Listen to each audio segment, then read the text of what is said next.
Hi, it's time for another verb of the day. Today's verb is converse.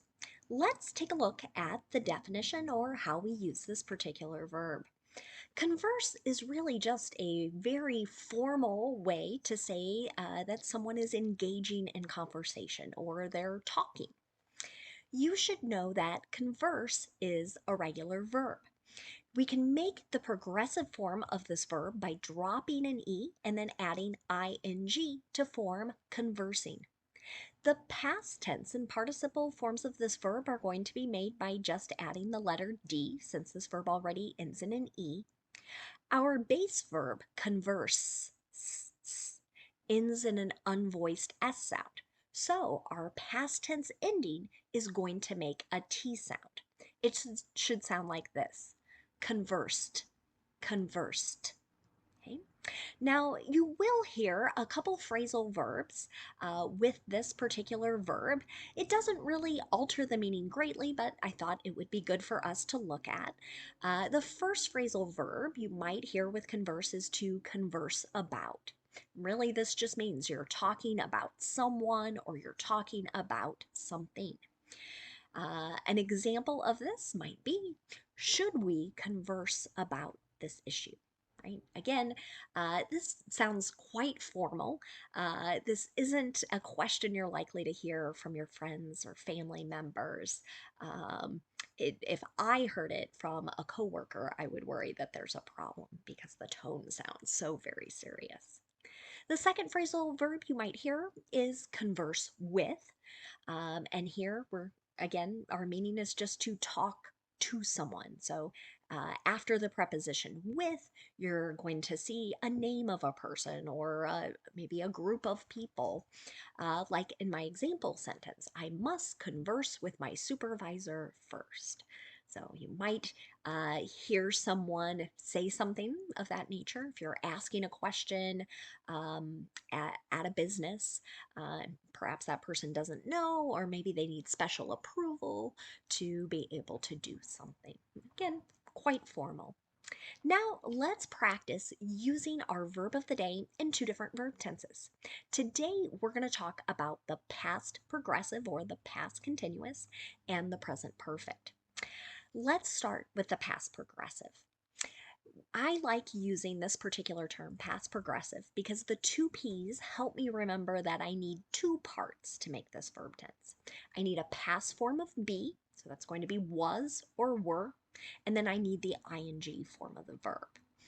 And I always like to point out, though, if your teacher or maybe a book and a series you're using calls this the past continuous, just know they're the same thing. We tend to use the past progressive to show that an action was ongoing at some point. And in many sentences, you're going to see a second verb in the simple past tense, and that's sort of the interrupting action. So one action was continuing, right, and a second interrupts it. I think you can see that in my first affirmative example. They were conversing about the day when they heard a large crash. Okay, so we have this ongoing activity of talking, right? And it's interrupted by the action heard. There's our past tense of here. Um, and so maybe they stopped their conversation to go investigate what made that large noise. Let's look now at making negative past progressive sentences. We do this by using, again, was or were, depending on what our subject is, then not, then the ing form of the verb. You can see that in the example here. She wasn't conversing with her coworkers. If we want to ask a yes or no question, to do this in the past progressive, again, we'll start with was or were, whichever form matches our subject. Subject comes next. Then we're going to use that ing form of the verb. You can see that in the example. Were you conversing in Spanish or Greek? Right? So when we're asking what language were you speaking in? Now let's take a look at the present perfect. Again, I like using this form or name of the verb tense to help me remember I need two parts to it. To make the present perfect, I'm going to use have or has, and then I'm going to use the participle form of the verb. And because our verb of the day is regular, the participle form is the same as the simple past tense. You might hear people using the present perfect to talk about an action that started in the past and continues into the present. Or you may hear it used to describe an action that occurred some point in the past, but we don't know when. Many books will call this the indefinite past. Some of my students like thinking of this as sort of an action occurring at an unknown time. Okay? So let's take a look here at an affirmative example. He has conversed with many notable figures. Okay?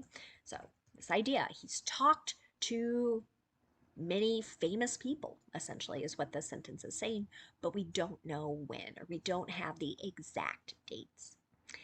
If I want to make a negative present perfect sentence, I'm going to do that again by starting with my subject, then have or has, then not, and then the participle form of the verb. You can see that in the example, we haven't conversed in years. Saying another way, we haven't spoken, we haven't talked. Finally, we can ask yes or no questions. Our structure for this will be to start with have or has. Whichever form matches our subject, the subject comes next, and then we have the past participle. An example of this, have you conversed with the author? Okay. Now let's spend a few minutes looking at some words that are related to our verb converse. The first thing I want to point out is that we have an adjective that has the exact same spelling. The pronunciation could be the same or it could be slightly different. The adjective converse or converse is used in mathematics and scientific fields, and it generally means something is reversed in order.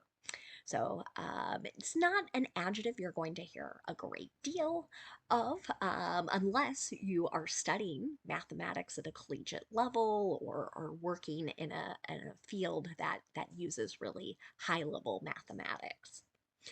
A word that I do think you will hear more of is the noun conversation.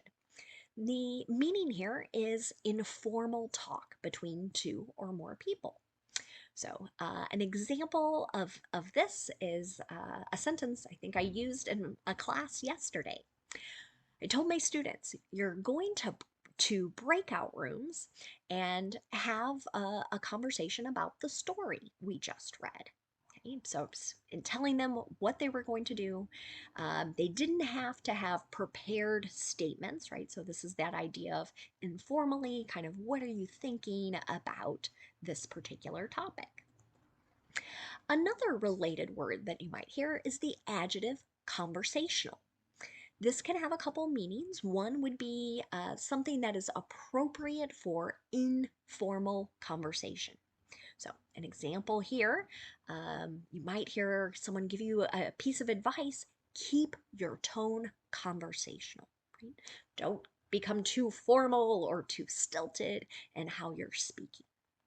A second way you'll hear the adjective conversational used is meaning consisting of or relating to conversation. An example of this. Many students want to improve their conversational skills. So here, conversationals describing skills that relate to having a conversation. The last word we'll look at today is the adverb conversationally. That ly suffix is a good indication that we have an adverb here. So when we use this particular adverb, we are describing an action that is being done in a way that isn't too formal. So again, a little more informal, a little more relaxed. An example here. She wants to become conversationally fluent in another language. So this particular person's goal is to be able to talk to people, to communicate, maybe as she travels. She's not looking to learn enough language that she could perhaps get a job and advance or maybe even teach in that particular language. Her goals here are to, again, have more informal language knowledge to be used in everyday conversation. Thanks so much for watching today's video. I hope you have a great day.